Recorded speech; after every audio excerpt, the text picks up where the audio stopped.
Journal Radio. Presented by OnX. Know where you stand with OnX. That's a new personal best pike here. Now here's your host, Bret Amundson. All right, welcome to the show. Thanks for tuning in on this station right here, or by watching this on Facebook, YouTube, or downloading the podcast. You can subscribe to our podcasts or watch this or figure out how to get this show anywhere at sportingjournalradio.com. That's Dan Amundson and David Eckhardt over there. How you guys doing? Hey, good to be back home. Doing good. It was kind of a crazy last week. We were all on the road chasing turkeys around. We're going to tell you how we did. We're going to show you some videos. We're going to show you some pictures. Some people were successful. Some people not quite as successful. And just some wild and crazy stories. I went on the road for 8 days with Cory Loeffler from the DRC Call Company. And Cory is going to join us, and he and I are going to recap our trip down south. We met a few interesting people along the way. One of them is Parsifal Smith, and you're not going to believe this story. We've got an interview with Parsifal coming up in just a little bit. This is him. We were hunting some public land, and all of a sudden I looked down, and I happened to, it takes me a second to focus the camera here, but I caught some movement. I'm like, there's a guy walking into the public land. So I just like to know when there's other hunters around on public land. This is slow-mo, so it's not like he's walking. He's just walking real slow. No, I got the camera in slow-mo. But here's this guy walking through, and I'm trying to figure out, I'm looking through the binoculars, and I'm trying to figure out what I'm looking at, and it looks like a guy with a longbow. So we talked to Parsifal about that coming up later in the show, and get to hear his story. He's an interesting guy, and I'm glad he joined us for the show this week. Joe Henry will come on to talk about Lake of the Woods for the opener, rainy river fishing conditions right now, and then also he went to the Minfish. The first annual Minfish Summit or State of... They had a big meeting. Yeah, they had a name for it. Fishing Summit here in Minnesota. Great idea. And they had Governor Walz there. They had Commissioner Stroman there. They had the new executive director for Explore Minnesota Tourism, a number of other ranking officials from the DNR and Minnesota politics, as well as some big names in the fishing industry. Ron Scher, of course, was there asking some tough questions, and then some media too. Should some more media have been invited? We'll discuss that just a little bit. But either way, it was a good thing that it happened, and we need to make sure that fishing remains a priority in this state, and it remains a priority for the funding and our tax dollars and the direction that this state goes from our political leaders. Fishing needs to remain a priority, and that's one of the goals of Minfish and what they're hoping to do. So we'll dig into that a little bit more later in the show, and we'll also have Erik Osberg to give us a fishing report from Otter Lakes Country. Dan, who are the sponsors this week? Yeah, this week's show is brought to us by Haybell Heights Campground and Resort on Devil's Lake. Plan a trip to Devil's Lake at haybellheights.com. Otter Lakes Country, find your inner otter at ottertaillakescountry.com. Lake of the Woods Tourism. Lake of the Woods is the walleye capital. Plan a trip for this summer at lakeofthewoods.mn.com. Camp Grayling, catch the Grand Slam, lake trout, pike, grayling, and walleye. Fish Camp Grayling in Saskatchewan this summer. OnX, know where you stand with OnX. Mid-Migration Outfitters, come hunt waterfowl out of heated 10-man pits and comfortable blinds. Learn more at midmigrationoutfitters.com. And Prairie Sportsman, the new season is underway. Watch episodes on the Prairie Sportsman YouTube channel or check your TV guide for local air times. I went up north and hunted with Cory Loeffler last year for turkeys, and also Lucas Carlos and Steve Nosbish were with us as well. And how did we do? Well, you can find out on a new episode of Prairie Sportsman coming up. That's a picture of David. We'll come back to that.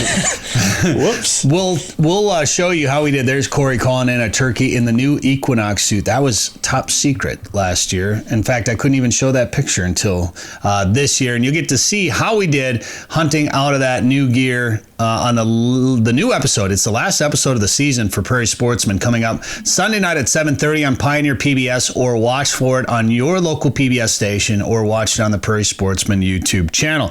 On the Sporting Journal Radio YouTube channel, you can see a brand new video with Jeff Gustafson. I got to jump in the boat with Gussie. We did some fishing for big bass. He broke down what rods he uses, what reels he uses. He's got some G. Loomis rods, some Shimano reels, what baits he was using, how he punches mats, how he catches big bass, what line he uses for what situations. And then he's got a secret weapon in the boat. And you could say it's money for fishing, you could say. That's a little teaser for you. Watch that video now on the Sporting Journal Radio YouTube channel. Also, obviously, we've had a lot of water up north, the Red River having some issues. Cody Thompson sent us these pictures of flooding north of Grand Forks, between Grand Forks and Pembina, I suppose, or Grand Forks and the Canadian border. The Red River just overtaking. You know, I've seen pictures like these before, seen some videos along the highway back in, what was it? Was it 11 was the last time they had a big major flood up there? Maybe it's happened since then, but I know when I lived in Fargo between 2000 and 2012, we had 3 or 4 big floods where you would see pictures like this up along the Red River, especially when you get north of Grand Forks and things start to flood out there. And Dan, you were saying the other day there were some warnings about some dam failures up there? Yeah, the dam, I can't remember the name of it. It's the one up by Pembina. They're worried about it rupturing, and so they're keeping an eye on that. They're dropping like 1-ton sandbags. The National Guard's bringing in Blackhawks to do this. Yeah, it's kind of a wicked deal. There's water. You see pictures, satellite images. There's water everywhere up there, and they're saying it could be the second largest crest ever in history. And if we get more weather, who knows? It could be the largest. So well, and at the time of this recording, that's the latest. Maybe some things have changed by now, but hopefully everyone in their homes are okay up there along the Red River. Well, I've been down south where it's been real dry. In fact, real dry. And then we turkey hunted. They got 3 inches of rain in a lot of these areas where we were turkey hunting real quick. In fact, we got out. I was hunting with Cory Loeffler down south, and it was this big epic trip. We filmed it. We were using the brand new Sitka Equinox turkey gear that has baked in insect shield to protect you against ticks and also mosquitoes. The thread is woven so tightly that mosquitoes cannot bite you through. It's thin material, but mosquitoes can't get through it. Need that for fishing. Yeah, it's awesome. Like, I did not want to take it off because Joe Harris from Blind Spot Outdoors was with us. He makes floating duck blinds, some really cool stuff. He had his dog June with us, and she would stay in the truck when we'd turkey hunt. And then when we'd get back to the truck, he'd let her out and let her run a little bit, get some exercise. And she'd always come back to the truck covered in ticks. And we hunted hard for 8 days in this Equinox gear, crawling, kneeling, sitting, walking. 0 ticks that we had on us. Unreal. I was so excited about it. I slept in it a couple of times because we camped too. So there were a couple of nights where I was kind of sleeping. I'm not gonna say out in the elements, but I was sleeping in vehicles. We slept in a tent. A lot of times I just didn't want to take the gear off because there were definitely ticks around. In fact, there was a Lone Star tick. Really? They had the Lone Star ticks down there, which look like our big brown wood ticks, but they just have a single white dot in the back of them. And that's the one where if they infect you, they can give you the red meat allergy. I can't remember what it's called, but you will not be eating steaks maybe ever again. And that, I mean, Lyme disease scares the crap out of me, but so does not being able to eat steaks. So I was freaked out about that. We had planned on hunting 4 states. And we ended up hunting 2. The first state we were going to go to was Kansas, and we were going to meet up with a guy down there. He ended up having COVID, so we detoured and spent some time on public land in Nebraska and got to hunt some public and private in Missouri. And we got to hunt some private too in Nebraska. We knocked on a lot of doors, and you're going to be able to see the whole thing coming up in a video, and you can watch our Instagram stories too for some more details about how our trip went down. We also brought a 410 and some Boss 410 loads, and they knocked some birds down. So you'll be able to learn more about that coming up. And I know we were planning on meeting you guys in South Dakota. We just ran out of time because we were just struggling to fill all the tags we had. So we just spent some extra time down there. But David, you had a good time in South Dakota. Yeah, it was a great time. Got one with my bow. So first hunt of the year. And was it technically the first hunt? I mean, wow. Was it first real hunt? First real hunt, yeah. The backyard didn't really count. Yeah, we didn't see any in the backyard. Did that have anything to do with the night before? No, it had everything to do with the weather. It was pouring rain. Yeah, it was pouring rain. So we just didn't. We looked at the forecast and that's what it was. Yeah, and went out the next afternoon or that afternoon. Yeah, that night. And you guys saw a few birds on that, right? On that hunt? Yeah, we actually found it that morning. We went and scouted and knocked on some doors and got on them, and we were able to get it done. And Dan, it was two guys in a ground blind, right? Because Dan, you were filming. Yeah. Let me tell you, I tried to film some run and gun stuff on this trip. I am jealous of you being able to film out a ground blind, because it's almost impossible to film turkeys running and gunning. It's hard. Well, it got a little tight in there between the tripod, 2 bows, 2 guys, gear, another camera, and by the time we were done with this whole situation, it was kind of a mess. I ended up on my desk. I'm not going to say that. Ended up with arrows out in the middle of the corn. We had birds going every which direction. It was a little bit of chaos. Yeah. Camera tripods getting passed back and forth. It got chaotic there for a couple minutes. Yeah, a couple minutes, and we ended up with a dead turkey. All right, and you just put decoys out, right? You didn't do any calling, or Yeah, zero calling. Zero calling. Interesting. Didn't even take them out of the case. So, what did you put up for decoys, and what did the birds see them right away and come running in, or how did it go? I did a jake and 2 hens, and the birds came out on the other side of the field, and they milled around feeding and picking corn and stuff, and they didn't.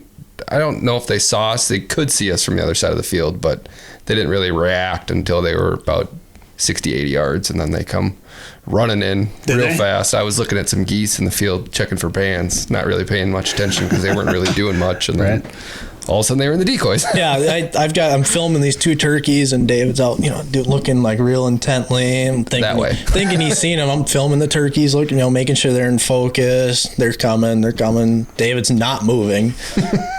What are you gonna do here, David? And finally, he grabs his bow, and they're looking at the decoys. Yeah, they're on the decoy. Happening, and they lined up and got a good shot on them. Yeah. I did not. Yeah, you guys could have had a double. We could have, but I let David take the first shot, got it on film. The one ran off, and then it came back to look at the dead turkey. That was at about 40 yards, and that's a long shot on a turkey. But I took it, and I missed low, and that's. With a shotgun, we probably would have had that bird, but you can't get a shotgun as a non-resident where we were. So the bow was what we had, and that's the way it goes. Yeah. So good times though. All right, and you got it on film. We're going to have a video about that. Yep, you betcha. That'll be out. I'm not going to promise any dates, but it'll be out in the near future. Sure, we got a lot to do. We're busy right now. We got a lot to get to, but we'll have that stuff for you on the Sporting Journal Radio YouTube channel, so make sure you subscribe and check it out. All right, when we come back, who are we going to have next? We're going to have Cory Loeffler. Cory Loeffler, and then Parsifal after that. Parsifal Smith, and also Joe Henry and Erik Osberg all on the way. Did you know there are more than 1,000 lakes in Ottertail County? Yep, and I'm gonna fish as many as I can. I'm an outdoorsy otter. Nothing beats a full day of fishing for me. The lakes of Ottertail County give me plenty of options to lower my boat and snag the perfect catch.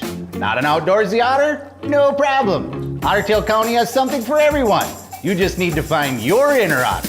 To find your inner otter, go to OttertailLakesCountry.com. That was another wild trip, Cory. Yeah, we're pretty famous for that. Zero plans, just hit the road and go where the wind blows us. So when you called me and said, hey, I want to do this turkey trip, and I want to do it in like the next week or 2, I said, you're crazy. I said, there's no way I can go. And then I want to thank Dan, because without him helping out back home, I wouldn't have been able to go. But a week later, we were on the road headed south. Yep. The plan was like 4 states probably, and to try to kill something like 12 turkeys. Yep. And that's a pretty ambitious goal. Yeah, it was definitely an ambitious goal. I try to shoot for the moon doing something like this, and we didn't shoot our 12 turkeys, but wasn't for the lack of effort, that's for sure. Lots of effort. Well, we ran into a problem right away when the guy we were going to meet up with in Kansas had COVID. Yeah.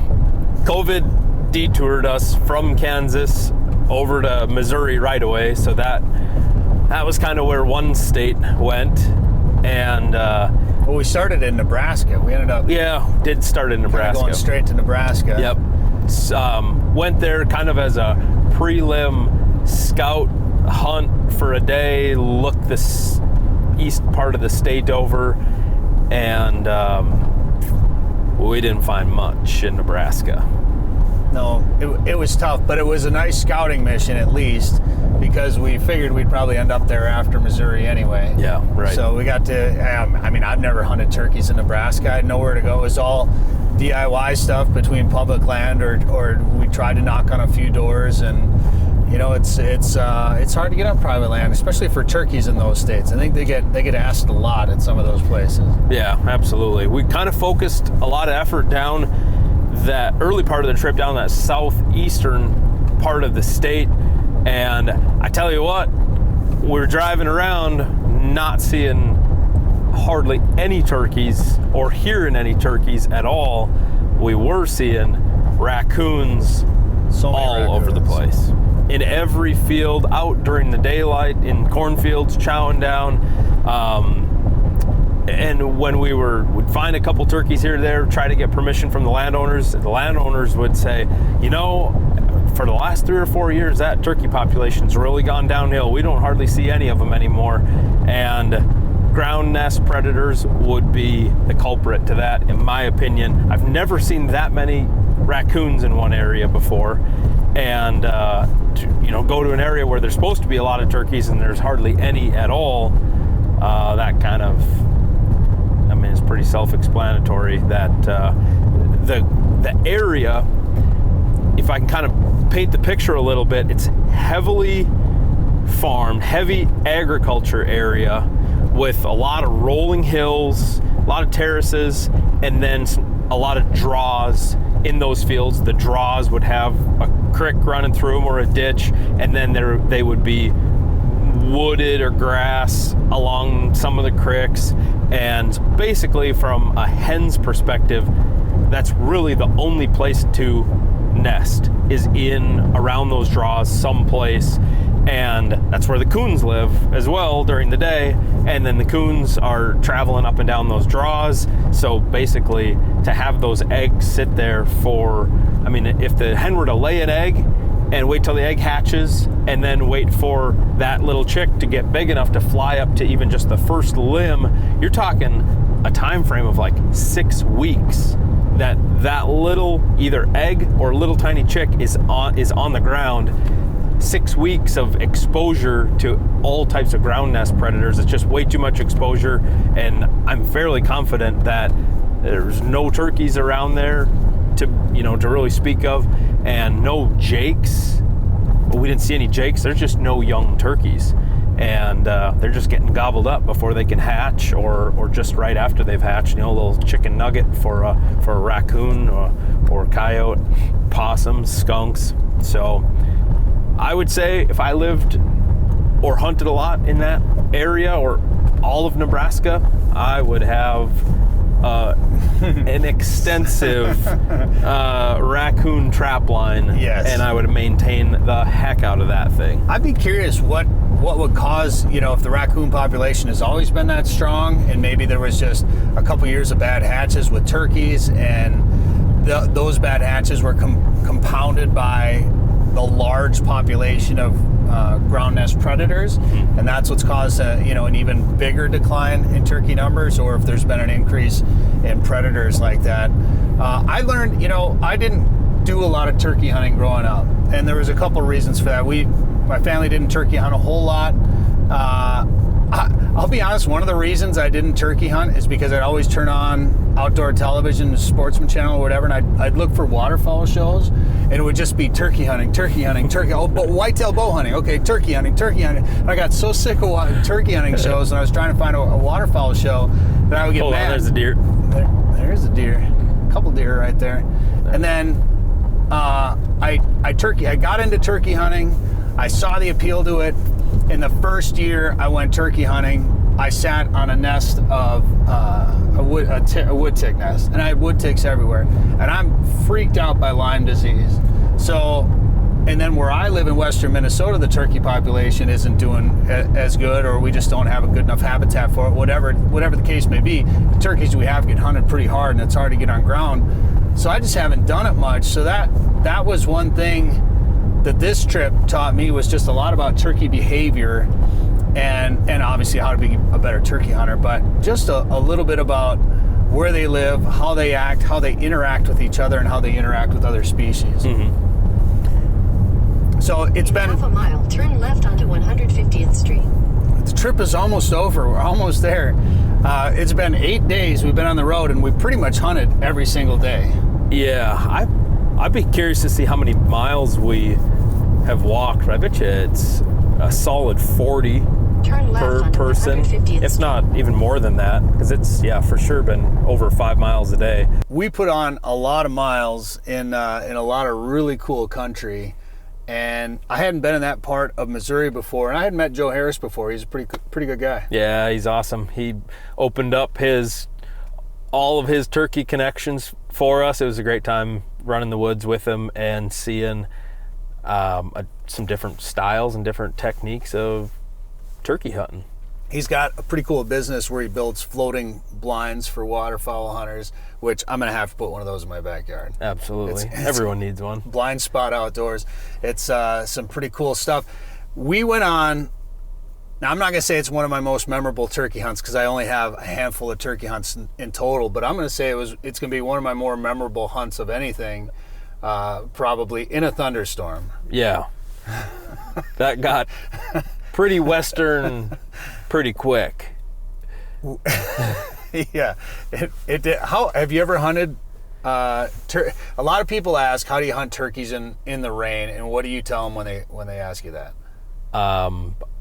Probably go home, wait for it to quit raining, and then get them right after the rain. They should be fired up if the sun comes out. But we fortunately had a bunch of thunder and lightning close by, and so the turkeys would gobble every time it would thunder. So we knew where the turkeys were at, and for the most part, they were pretty quiet other than that thunderstorm coming through. So it actually worked out to our advantage. We were able to locate a couple birds and put a very interesting stalk and sneak on a group of unsuspecting turkeys along that creek. If I remember right, we were actually going to take a break, I think, to avoid the rain, and then we were sitting there in the field talking or whatever, and then we closed a truck door. Yep. And we heard a gobble. We all looked at each other and like, well, here we go. Let's do it. And it started pouring, and the next thing you know, we were sneaking through that creek, and the water was coming up in the creek, the current was picking up, and at one point we were walking through like waist deep water. Waist deep, yeah. Man, and we were just paralleling those birds for a little while. Yep. But we didn't get them. It was close. It was real close. But I had filled the tag, so I was the cameraman, and I was staying back a little ways. Bret and Joe were creeping forward while they went left. The turkeys went right. I, with the camera, was actually the closest to the turkeys and had them two toms in range while these guys were about 80 yards away from them and didn't see them. So lo and behold, cameras are just bad luck most of the time. There was a recurring theme along every day of this trip, all 8 days, and that was Cory should have a gun in his hands at all times. I think I could pretty much end world hunger if I did that. Like a one-man wrecking ball in the natural resources of... God dang. So what I learned the most, though, while I was in Missouri, and this may be the most important aspect to this trip, is Joe had his lab with June, and he'd let her get out and run a little bit when we'd be done turkey hunting, getting ready to drive to the next spot. He'd let her run out and get some exercise he had her with, and she'd come back to the truck covered in ticks. And we wore the Sitka stuff with the insect guard. Yep. Insect shield. Insect guard. Insect guard. The Equinox guard hoodie and pants that has a chemical baked into the fabric, and it has a couple other tick preventatives worked into the clothing. So basically this stuff is as anti-tick and anti-mosquito as you can get, and we put it to the test with all those miles that we walked in tick country, tick habitat, and did not have a single one on us the whole time. Not one in 8 days of hunting hard, crawling, sitting, kneeling, walking, and like I said, every time that dog was outside, she had ticks all over her. Yeah. So it's amazing. hands down, I can't believe it because ticks freak me out. And down there, I saw my first Lone Star tick. And that's the little one. It looked like our wood ticks up north, only just a white dot in the middle of the back. And those are the ones that mean you'll never eat a steak again in your life. So like Lyme disease freaks me out, but not being able to red meat really freaks me out. Yeah, the red meat allergy that you can get from that Lone Star tick, not good. I know someone that had that for a while. Big life changes if you have to cut red meat out of your diet completely. So scares the heck out of me, that's for sure. Well, we got to spend a few days at Joe's. Joe, thank you very much, by the way. Corey's like, yeah, we're going to go on this trip. We're going to hit 4 states. We're going to shoot a bunch of turkeys. I'm going to bring a tent. We'll just camp the whole time. So I'm all prepared for sleeping outside in a tent this whole trip. And we get to Joe's. He had a nice place for us. Yeah, I had a giant fifth wheel camper in a shed for us. Here you go. Here's your guys' turkey camp. Like, well, this couldn't have worked out any better. Thank you very much. Of course, we ate really well. Corey brought all kinds of stuff for us to eat and cooked all the time. Thank you very much. Well, I hunt so I can go hunting some more. So that's what we ate, was all the stuff that I had shot and processed in previous hunting trips. So that's why I hunt, is just so I can keep hunting and keep eating while I'm hunting. We ate snow goose, mallard, salmon, whitetail, Canada goose. I don't think we ate any of the turkey. We did not. You didn't cook up any of the turkey. Saving that for turkey pot pie, my wife's specialty. Saving that for the next hunting trip. The next hunting trip, absolutely. So then we spent a couple of days in Missouri and then decided to go back to Nebraska and hunted some of just some really cool country in Nebraska. Oh, went to a completely different part. Actually, we started back in the southeast again, right? Mm-hmm. Yep. Started back there and struggled. You know why we went back there though? Because we saw those 2 toms when we were there the first time, couldn't get on the land. And it would have been the easiest 2 turkeys. Slam dunk. The whole trip. Tags would have been filled. We sat there staring at them at about 25 yards away while we were in the car trying to get permission and couldn't get permission on them. And then left the state. 3 days later, you got permission over the phone. Finally tracked down the landowner. He said, yeah, go ahead. Which if you'd have said that 3 days earlier, we would have been golden. So we go back there, tried to hunt them, and spent more time searching for oil. Yeah, that took a pretty interesting turn really fast, because this guy, the neighboring landowner, saw us drive by with out-of-state plates. So he sees us drive by, and we heard that he was some anti-hunter or whatever, and he had a pretty interesting farmyard with like a lifetime of collection of stuff everywhere. So we knew he was a little bit of a goofy dude. He comes whipping out of the driveway with some crusty old minivan and tracks us down, because we were slow rolling by his property trying to find these 2 toms. We just needed to spot them and locate them while he tracks us down. And what are you guys doing around here? Oh, we're just looking for some turkeys. Are you looking for oil? No, we're not looking for oil, I guess. Well, do you want to see some? I got oil on this property down here. It's coming out of the ground. Do you guys know anyone that is in the oil industry? You want to come take a look at it? And we're like, well, if we go walking through there and the turkeys happen to be there, well, then we'll probably bump the turkeys down to the land that we can hunt. So I'm like, yeah, let's go walk this guy's land with him and look for turkeys. Well, we were looking for turkeys. He was showing us all the oil. All the oil. I mean, he was a nice guy. It took 2 or 3 hours. Yeah, like all day. Hard day. Oh my gosh. To find oil. So if you're in the oil business, he said he'd give us some money if they start drilling oil.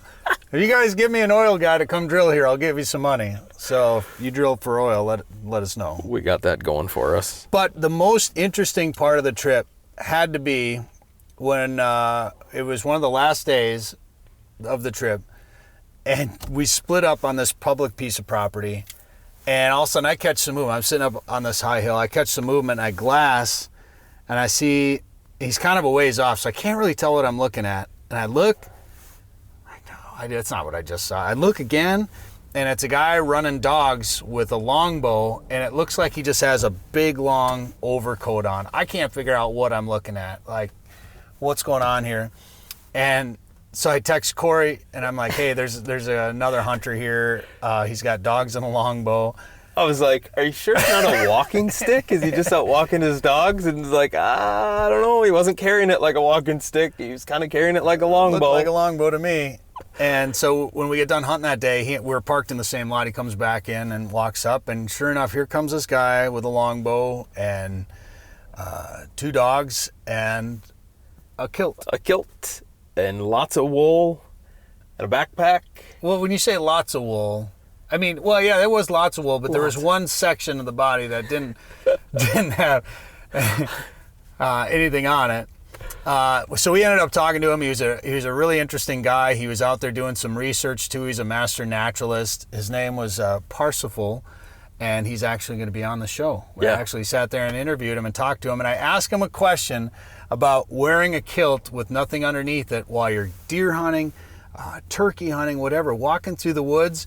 And, well, I'll just wait for him to answer that question for you, because you got to be a little bit, careful. You know, Parsifal isn't trespassing because he's not going to climb. He's not going to cross any barbed wire fences with a kilt on. Man. Oh. Well, hey, Bret, have you ever seen anyone wearing a kilt, shooting a longbow, hunting turkeys with 2 dogs? Well, as a matter of fact, Cory Loeffler, yes, I have. You guys are going to want to catch this. Stay tuned. We got something for you. You know, one really cool thing about how we found spots to hunt in Cory was what you did as we were driving down. You said, hey, can we, because you taught me something too about scouting for turkeys. You want to find big tracts of woods, you know, big timber. And you were like, hey, can we do that with the OnX app somehow? And you figured it out. Yeah, I turned the, it's more deer hunting layers designed probably for deer hunters to find out different types of trees in the area, but I just turned on all of the woods and forest layers and then zoomed out a little ways on the map so that only the big tracts of timber showed up in bright red blocks on the map, and then we focused our attention on big tracts of timber. And if to go back to the ground nest predator thing, the big tract of timber basically just gives the hens more square miles or square footage to nest in that isn't as heavily populated with the ground nest predators. They can hide a little bit easier, so that's why there was turkeys in those areas.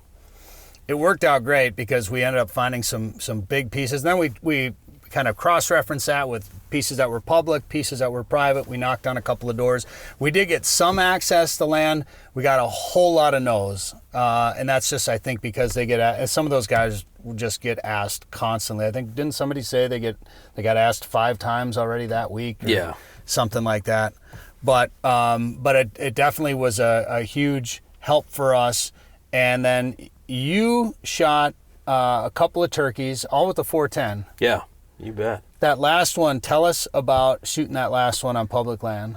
Well, we had chased this one gobbler in the morning. I'm pretty sure we heard him the night before, put him to bed. We got in there early that next morning. We had him close, just right over a ridge, probably within 80 yards of the gun barrel or so. And he was with the hen. He was gobbling like crazy, and then got spooked, heard something, and he ended up taking off down the hill, and then I heard him gobble way down in the bottom, and then a little while later saw a turkey up on another knob that with a hen that was the same direction that he was traveling, and I just made a beeline for him. I knew he was going to be up there, so I checked out the OnX map. I planned a route to there, and ran into that crazy school bus that was upside down in the ditch. While I was on my way, I was like, okay, I gotta check this out. Dropped a pin on the school bus, headed back into the woods up the hill. He had just made it over to the next knob. I was kind of dog trailing him a little bit, and got in pretty close to him, hit the call. He responded to that, saw the decoy, and he just immediately turned around, turned his attention on that decoy, and then just came right back. So he was one knob over from me basically, and turned around and drug that hen with him, and then came up the hill, just textbook, probably hill country Nebraska turkey hunt, that big old strutter coming up over the hill. And oh man, I was excited. I got some of it on film, and then I had to get to fill and tag, so I dropped the phone and camera and picked up the 410, and I let him have it at about 12 yards or so, and it was pretty awesome. That's one thing I also learned about running and gunning for turkeys, is it's really hard to film it. We struggle a little bit with filming the turkeys when they would come in. Oh, they have just such good eyesight, and if you're not set up in a blind, it's extremely difficult to get the cameraman hid in a place where you can hide this big black colored lens, and the camera guy's usually the one moving the most, and they can pick out the slightest amount of movement from so far away, and any one little thing. We're hunting public land, these birds are extremely pressured. We saw a ton of different hunters there, so any one little tiny thing that they see wrong with the situation or setup, they're just going to turn right around and just head out the other way. And we saw that happened a lot. That's one of the reasons you probably like turkey hunting, isn't it? The challenge of it. The challenge, yeah. I mean, it's just so addicting to go out there and get your butt kicked over and over again, and then finally find some success or get really close. And I love the chase. I love those birds. I love eating them.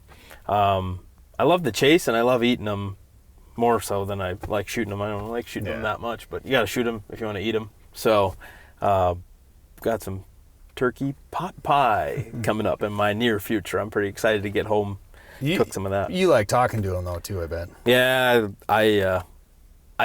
my favorite part is probably picking fights with hens, getting a real vocal hen and picking a fight with her, and then like hearing what I would consider swear words coming out of her mouth, chewing me out for something. And that's probably some of my favorite stuff. But the hens that we ran into on this trip were very quiet and couldn't really get a rise out of any of them. So like getting a gobbler to gobble, well, you could honk your car horn, you could slam a door, you could blow a crane call, you could blow an owl hooter, a bunch of different things to get a response out of a gobbler. But those hens, when you really get into the down and dirty speaking turkey language to them, and you start hearing some of the 4-letter words coming out of their mouth, that is some fun stuff. Yeah.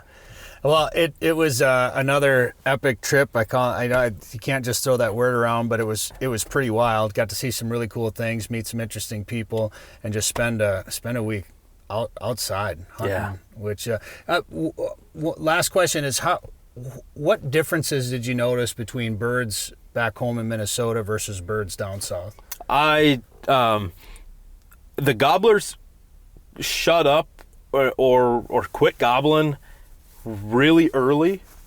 This morning there was turkeys in the area, and they were almost non-vocal at all. And yesterday they were done gobbling at 6:42 in the morning. Is about the last 10 time. minutes after sunrise. Oh yeah, it's the sun hasn't even hardly came up yet, and they were done. So yes, I mean it was just constant learning something new, a new thing that you had to do. It yesterday. What we found out is, like, when you hear a gobble, you have to get there as fast as you can, as quiet as you can, without getting detected, and try and get a response out of that bird. Otherwise, he's just going to quit gobbling. So, chasing public land birds, they quit gobbling pretty early. You have to make moves fast. You have to think on the fly. And I just loved the hill country. And up and down the hills, you get down in some of those bottoms and the ravines, and you can't hear anything. And you get up on top, and you can hear gobbles all over. And, back home, it is flat as a pancake, which has its own benefits and difficulties as well. But I don't know, hunting turkeys on flat ground just definitely isn't as exciting as hunting them in hill country, just because of the way you can use the terrain, and you have to plan a route with onX to get from point A to point B, and it might be you have to walk a mile and a half around them or something like that to get to the spot that you need to get to. But there's always that option, that availability. So I loved it. I've only hunted turkeys in, a couple other states, and this was a bunch of new stuff for me as well, and learned a whole bunch on the trip, and it was a blast. I appreciate you coming with on moment's notice. And yeah, I'm glad it worked out. It was awesome, and we need to plan another one, and somehow we need to work Art Diaz into that one too, because we stop and see him every time we do this, so he'll have to be a part of the next one. Yeah, absolutely. All right, man, thanks again. Yeah, thank you. 852 million acres of public land, 147 million private properties, all in the palm of your hand.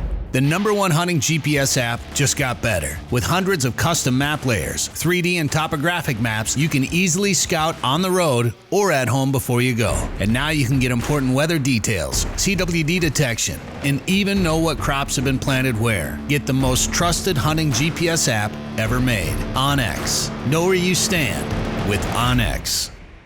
So it's not every day that you go turkey hunting and you're sitting up on top of a ridge and you're glassing across looking for turkeys, and you see a guy with a bow and a couple of dogs walking through. I spotted you from up there when you got here and came walking out, and I couldn't tell that it was a bow at first, so I wasn't quite sure what was going on. Tell me what you're doing. I'm hunting turkey with a longbow in the wildlife management area. All right, what's your name, first of all? Parsifal Smith. All right, nice to meet you. Good to meet you. All right, what made you decide to hunt turkeys with a longbow? I've been hunting a lot of animals with a lot of different weapons, and the older I've gotten, the more interested I became in, people call them primitive. I hunt primarily with flintlocks and longbows. It's the simplicity, the challenge, I'm not even sure if it's the challenge as much as just the kind of purity of it, or sure. Hearkening back to another time. I don't even know if that's it. I just really enjoy it. It's just a lot of fun. Longbow, you can shoot anytime, anywhere, and a flintlock, you get lots of fire and spark, and so it's just a lot of fun. Now, it was a little cool this morning. We camped last night. I think it was 36 degrees, 34 degrees, something like that. Yeah. So we were dressed a little bit warmer. At least I was dressed a little bit warmer this morning. How cold does it get wearing a kilt when you're turkey hunting? No, not at all. Not at all. But people have the wrong idea. Kilts are really warm. This is nice, thick wool, double layered, and it keeps the body heat here, but it doesn't let you get... One of the things that I always hated about hiking and climbing and hunting was the heat that radiates when you're wearing pants. Oh, sure. And when you got a kilt on, there's a reason all these Scottish guys wear kilts. You can go through the grass and the water and nothing gets tangled up, and you got that free flow of air. And of course, you always wear your kilt the regimental style, so there's nothing under there, nothing to keep the wind from, nothing to keep the breeze from blowing. But they say when you're hunting with tree stands with a kilt, you're always the last up and the first down. That's awesome. That's great. Did you see any turkeys today? I did see turkeys today. I saw 3 of them down in a little bottom, and then had a gobbler walk by a tree line when I was sitting on the edge of sitting up on a ridge, and there was a gobbler walking on the tree line. But I didn't get a shot. No, but you've shot a couple with your longbow. I have shot a couple with my longbow. Tell me about them. Well, let's see, there was one here last year or the year before, down in one of the draws over there. I was listening to the gobbles, and I hadn't really, this is only my third year hunting turkey. And I'm doing it kind of like I hunt elk out west. If I hear the bugle, I go in the direction. If I hear the gobble, I go after the bird. And I heard the bird, and it kept gobbling, and I kept moving toward it. And it was up on a little ridge, and I came out of the woodlands, and it was walking with a few hens, and I was able to inch my way up to the ridge to where I get a clear shot, and took the shot and got it right in the back. There's something about being able to sneak up on an animal like that, isn't there? there is something about stalking animals. It's definitely the most rewarding way to hunt, and a lot of times it seems almost like it's accidental. You know, you're moving really slow, and sure you jump things, but every now and then it just all comes together. You know, and there's nothing better than that feeling where you've been moving slow and deliberate through the woods, and you get an animal 20, 30 yards away and get a shot. Yeah, that's what I love about archery hunting in general, and in shotgun hunting for turkeys, you can end up getting pretty close to the animals too. But when it comes to, say, whitetail or other big game, you have to be up close when you're using archery equipment, particularly more primitive style archery equipment. And I think, I mean, I enjoy hunting whitetails, I enjoy eating whitetails. Everybody likes to shoot a big buck, but it doesn't need to happen. But I think my favorite part is just being that close and seeing animals kind of in their natural movements. Yeah, and it's a kind of intimacy, and I think as hunters, you know, that's what we're after. If you just wanted to be in the woods as a tourist, you know, where you're just walking through the woods and enjoying the woods, or any open space or wilderness, that's great. You're enjoying the space, but you don't really have that deep connection. And as a hunter, the more you seek out that deep connection, it tends to be the more primitive kind of weapon that you use, a weird kind of intimacy. You know, if you can hunt something with a longbow or a flintlock, you've developed a kind of relationship that you don't get with a rifle. You know, and maybe that's why I do it.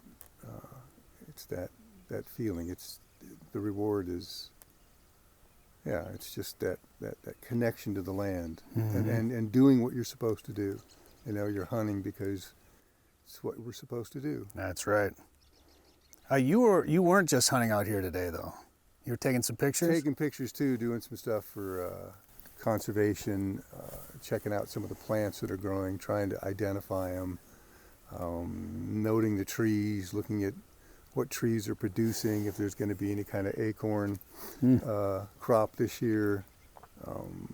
And saw some flowers that were interesting, and a lot of times, you know, you don't know if the plants you're looking at are quote unquote invasive, you know, and if they're invasive, they're so pervasive now that they're part of it, you know, and they're not going to get rid of them.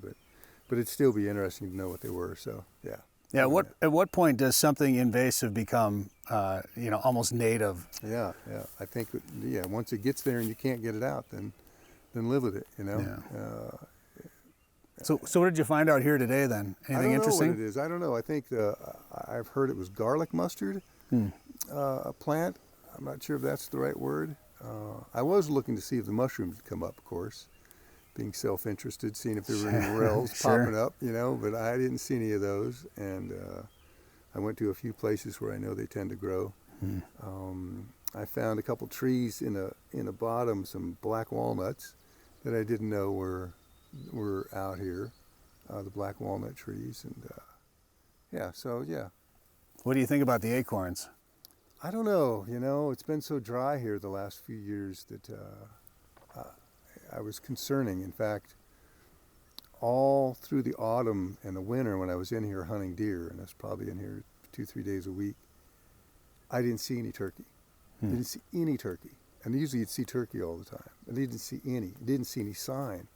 And then we got a good rain in here right before archery turkey season, and I think the first day I went out, it was really dry. Hadn't been any rain, and I didn't see any turkeys. It rained all day the next day, and I went out the day after that, and there were turkeys all over the place. So I don't know if that's what brings them in. You know, you can really see where they've been scratching in the bottoms and on the hillsides, pulling the leaves away. In fact, I was parked here in the parking lot and heard a bunch of them scratching over the hill right by the parking lot. So yeah. We're in Nebraska. We've hunted from the southern part of the state to the northern part of the state, east and west. We've been all over the state. We've heard from a number of people that the population is down in Nebraska. Have you heard that, or do you know? I haven't heard that. I knew that a couple guys that I'd seen here who came from New York said there were a lot of hunters out west. And I've seen some big flocks of birds. I'm not sure is a flock the right name for a turkey? Sure. Turkey. Big groups of turkeys in the ag fields close by here. And I haven't gone a day out here without seeing turkeys and hearing gobblers. So it's been good. So at least this area's got a good population. I think it could be a little less than a few years ago. And I don't know if that has to do with the drought, but it's not bad. What else do you hunt other than turkey? Here I hunt deer. You do and squirrels. And you've hunted elk? I've hunted elk, yep. Elk and bear out west. Do you do that in a kilt too? Say that again? Do you do that in a kilt too? I do everything in a kilt. Do you really? Well, I don't do everything in a kilt, but I don't go to work in a kilt.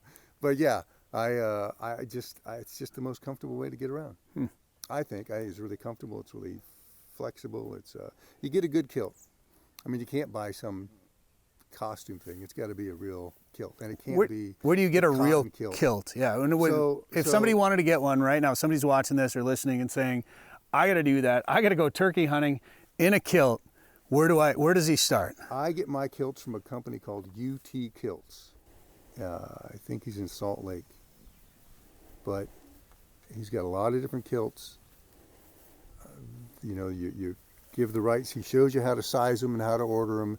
You take care of that, and you get what you want. There's, I don't know how many different patterns there are because of all the clans, have their own kilt.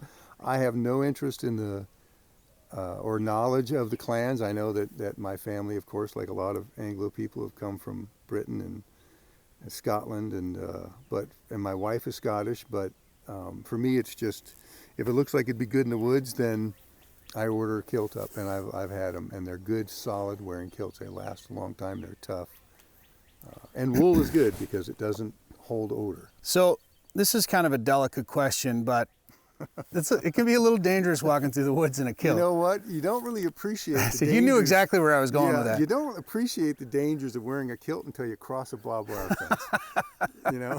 Oh, man. When you start crossing barbed wire fences with a kilt, you're like, I'm really going to think about this before I step over this fence, So, that's funny. But I haven't had any accidents yet. Well, that's good.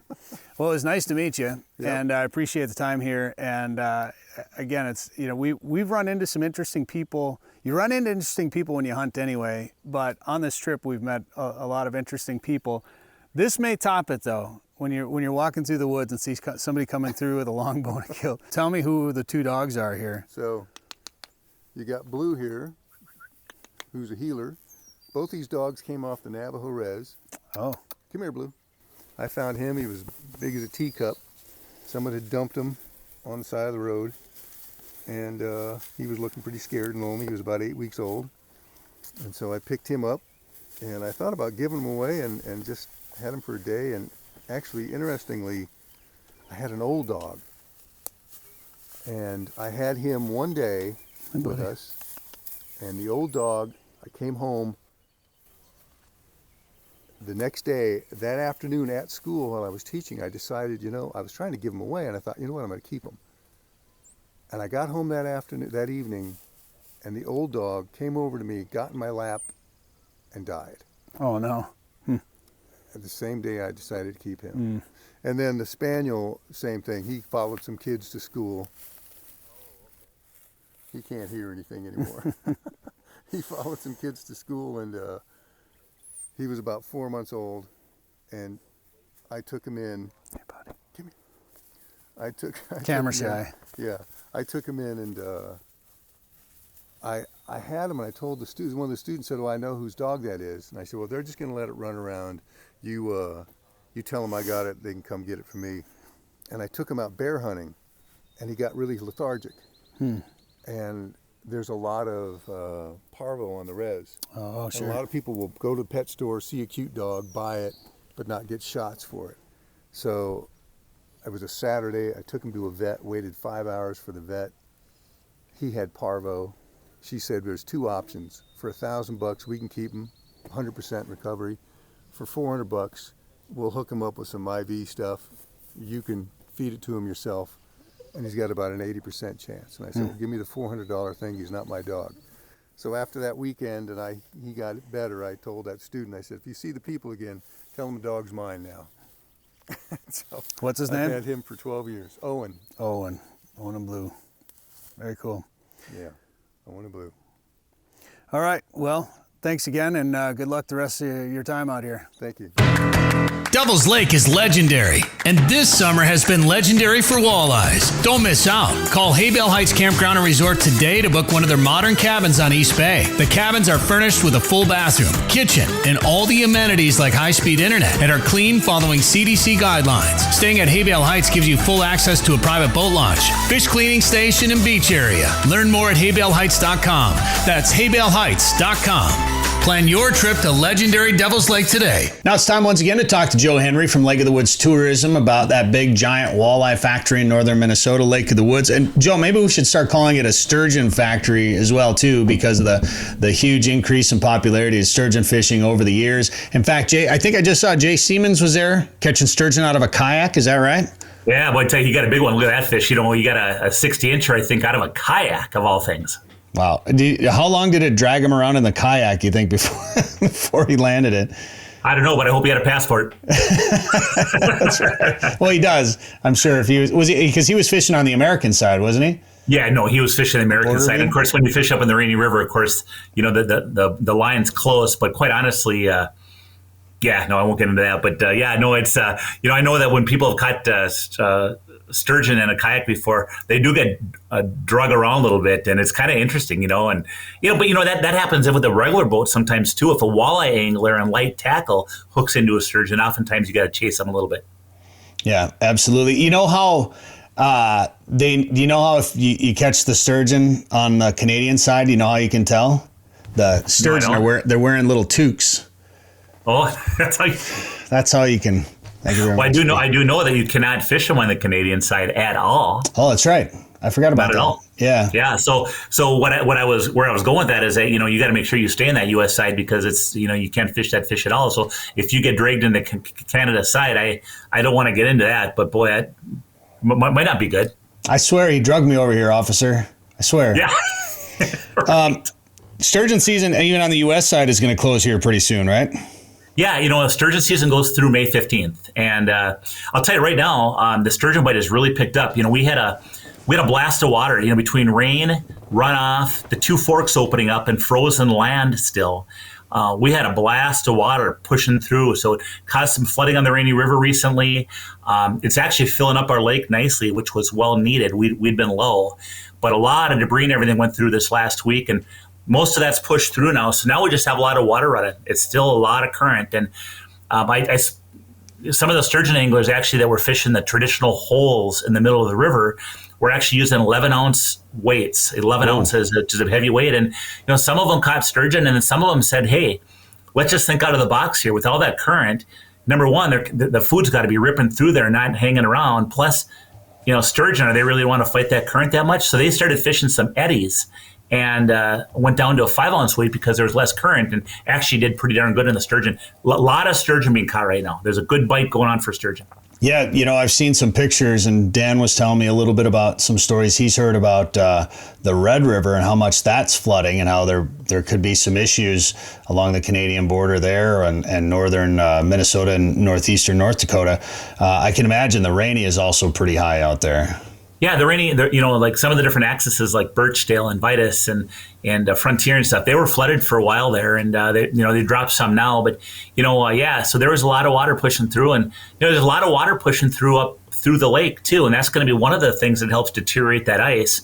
I can tell you up at the angle in some of the neck down areas where there's current, it's open water for the most part up there, and that just spreads then as we get the 60+ degree days like we are this week. And so you know what, people always ask, Brett, is Lake of the Woods going to be ice free for the opener? And right now I don't know. I'd flip a coin, but I'll tell you what, as we speak, there is plenty of area to open water fish, because with the late spring, we're confident there's going to be, we know there's walleyes in the river.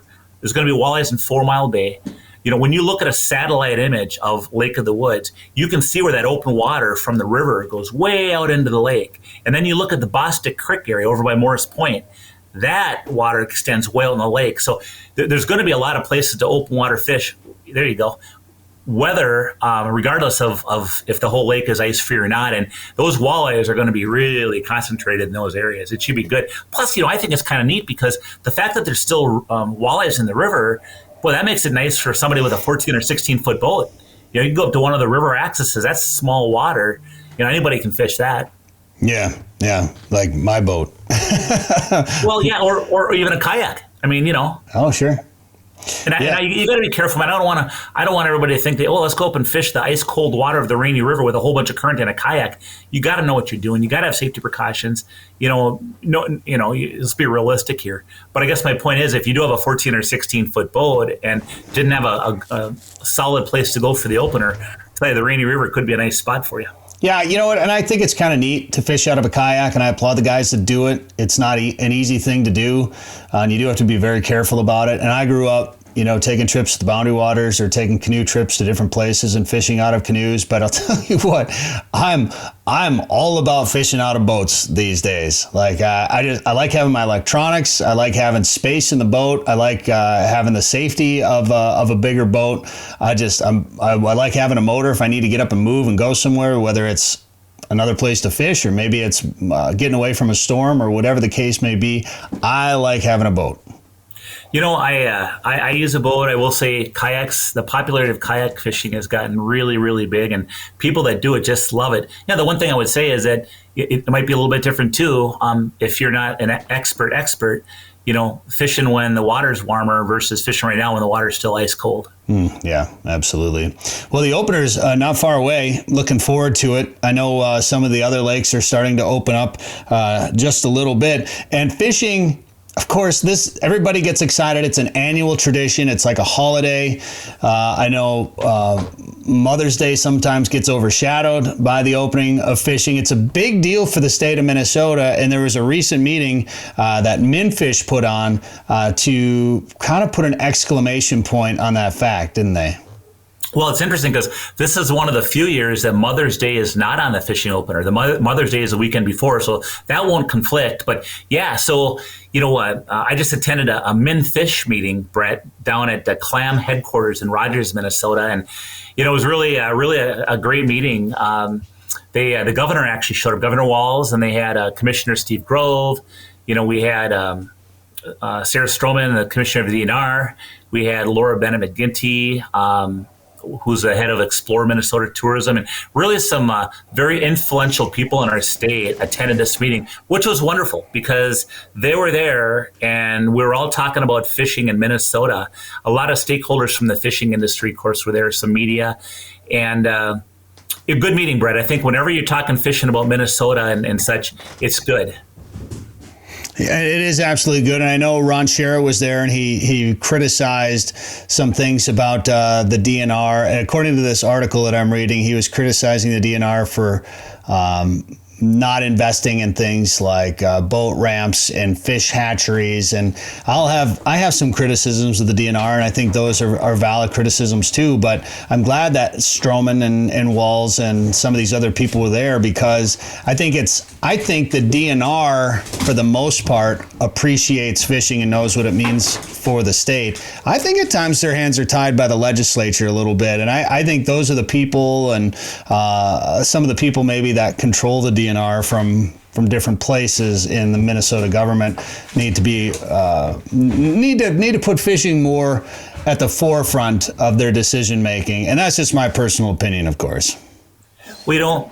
I'll say this. Yeah. So Ron Schera was basically commenting about the lack of money being put into our infrastructure when it comes to boat ramps and fish hatcheries and stocking efforts in Minnesota, and MinFish is an organization, by the way, that they're all about creating a quality fishing opportunity within the state of Minnesota.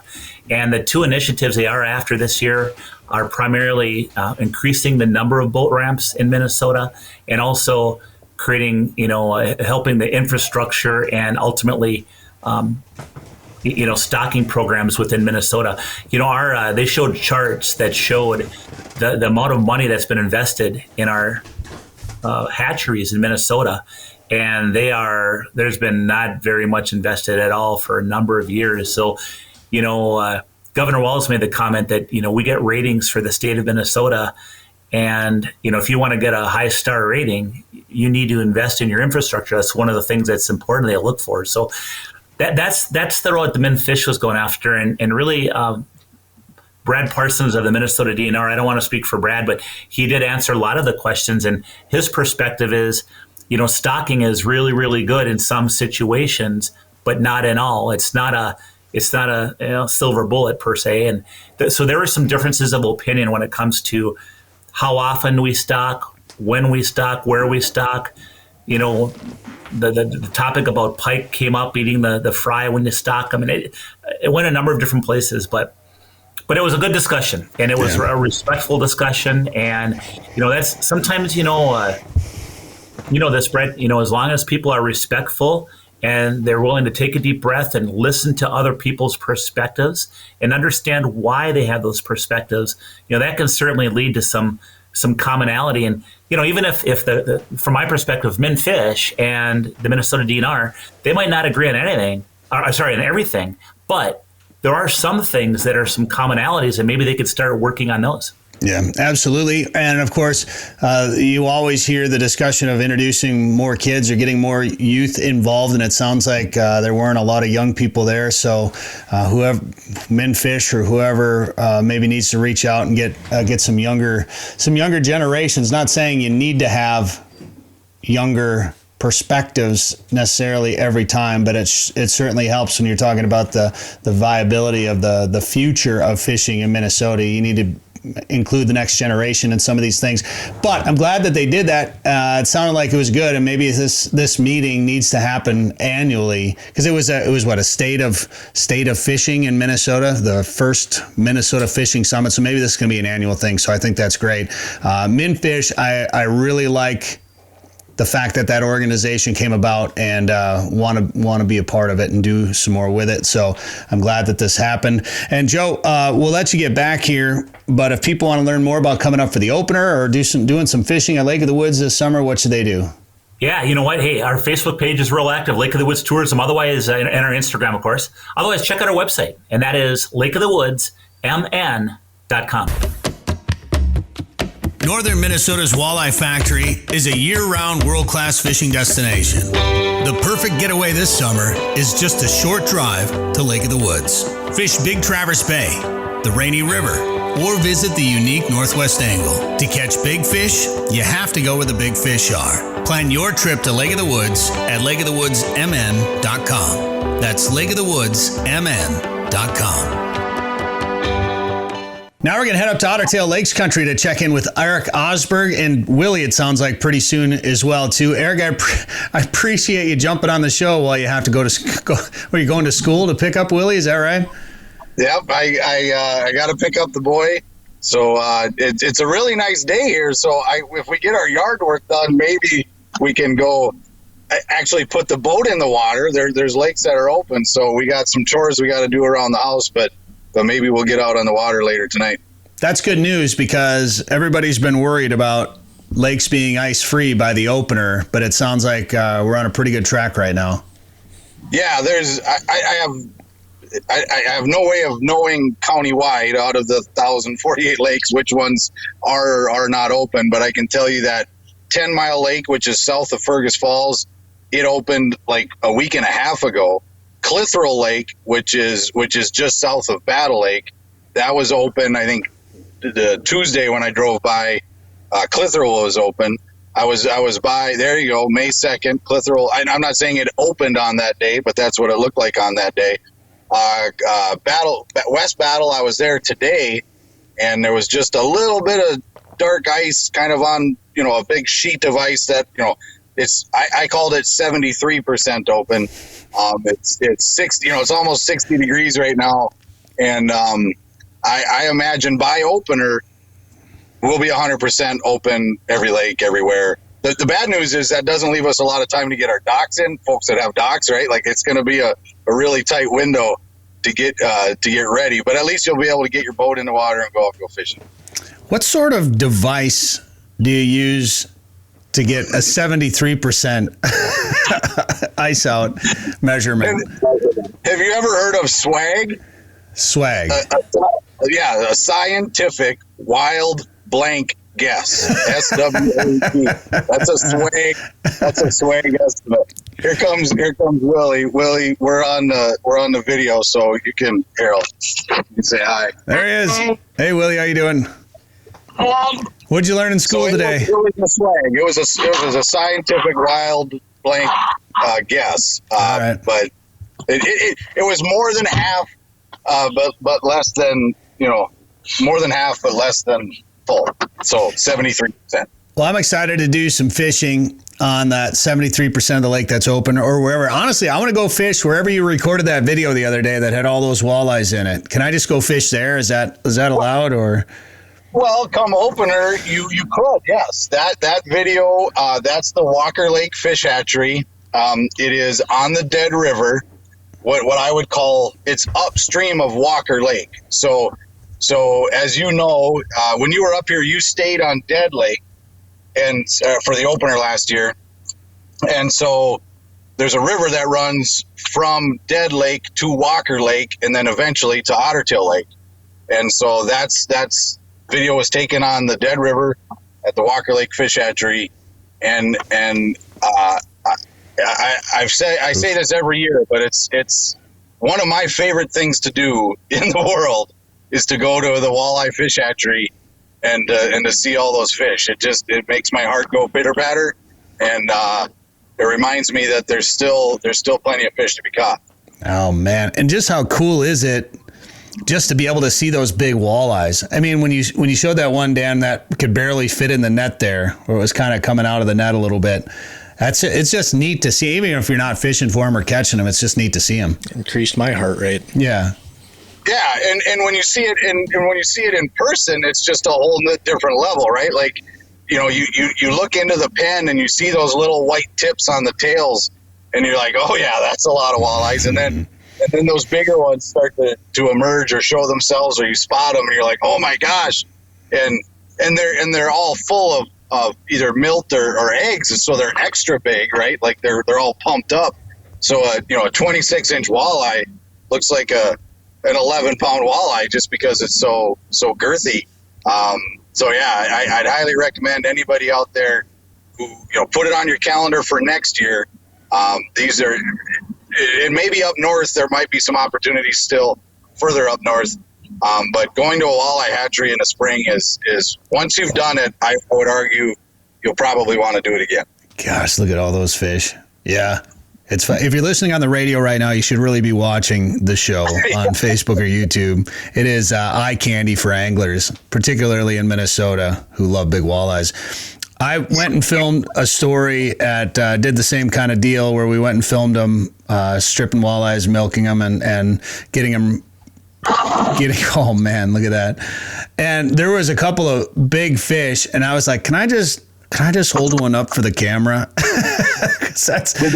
That's a bigger fish than the one I've caught. So, did they let you? Yeah, they did let me. They're like, all right, just be careful with it. Take one picture. And so I did. And I didn't say I caught the fish or anything. I explained what the picture is from, but it was just neat to be able to hold one of those fish like that. And we wanted to show one to the audience, so we picked one up and held it for the camera. So, but. And I think it's a great way to, for kids, a lot of schools will do field trips and stuff like that. But if you're able to make time to just take your kid, and there was a couple 2-3 years ago when Willie was probably 10, and it was a slow day, like there wasn't a big crowd there or whatever, and so Willie started by laying on the dock and just trying to touch the fish, and eventually they were like handing him. So when they're sorting the fish, they like handed him a huge carp, and they're like, "Here, let this one go." So they didn't let him handle it. But so he got a little hands on, and we went home, and he was soaked head to toe, and he had fish slime all over him. I'm not saying that's a normal occurrence, but in that particular setting and circumstance, to your point, they're going to be an intimate level of learning, I guess, is what I would call it. What a great way to help get kids interested in fishing and the outdoors too. Yeah, it's so visual. Kids are visual. Kids are visual learners, right? They're looking at their phone, they're looking at their iPad, And if you can put real life stuff in front of their eyes, hopefully they get engaged. Well, I sure felt like a kid holding that walleye that day. It's a pretty neat thing to see. And so that was something the public could come and check out. Yep. It's open to the public. They do recommend, if you can, call ahead. You know, they have a number listed on their website. You know, especially if you're going to bring a group of kids or something like that, if you want a tour of the facility, you know, call ahead. You can make a reservation. Again, this is future tense because it's kind of behind us now. But, you know, every morning people just kind of show up, and you do have to kind of stay out of their way because they're working, right? They're trying to get a job done. But yeah, the public is invited to come and watch. They have, interestingly enough, they have someone there 24 hours a day, not to accommodate the public, but to protect what it is that they have.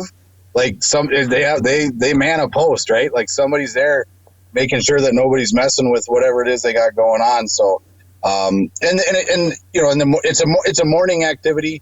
They get in the water 9 a.m. ish, and they're done sorting and stripping and fertilizing by like 10:30 or 11. So if you show up in the afternoon, you're just going to kind of see the after.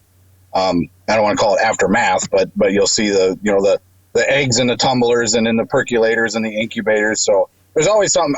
Again, if you're a fish head, there's something interesting for you. Oh yeah, and they're like little bars of gold with fins swimming around. There's a lot of money. A lot of money in that stocking program. Yeah, so there you're looking at the DNR website. A lot of the information is, and you know, in my experience, and maybe I have a biased perception here, but in my experience, the DNR that I've worked with have been very transparent about everything they do. You know, you show up at one of those things, and they'll show you, they'll explain to you, they'll walk you through it. I had some coworkers there the other morning, and it was their first time, and the DNR staff took the time to explain, and I don't want to say they over-explained, but I was like, come on, let's go look at some fish. Let's not stand here in the building and look at the eggs. Let's go look at some fish. But in my experience, the DNR has been very accommodating to educate and to let the public be involved. Yeah, that's great. Well, where can people see that video or learn more about Ottertail Lakes Country? Well, we've got that video up on our social medias, or they can go to OttertailLakesCountry.com. Erik Osberg, thank you very much. Thank you. Sporting Journal Radio is a division of Macaba LLC. If you've got a question, comment, or story idea for us, send us an email. Go to sportingjournalradio.com. While you're there, you can learn how to advertise on the show and visit our store for hats, hoodies, coffee mugs, and more. Go to sportingjournalradio.com.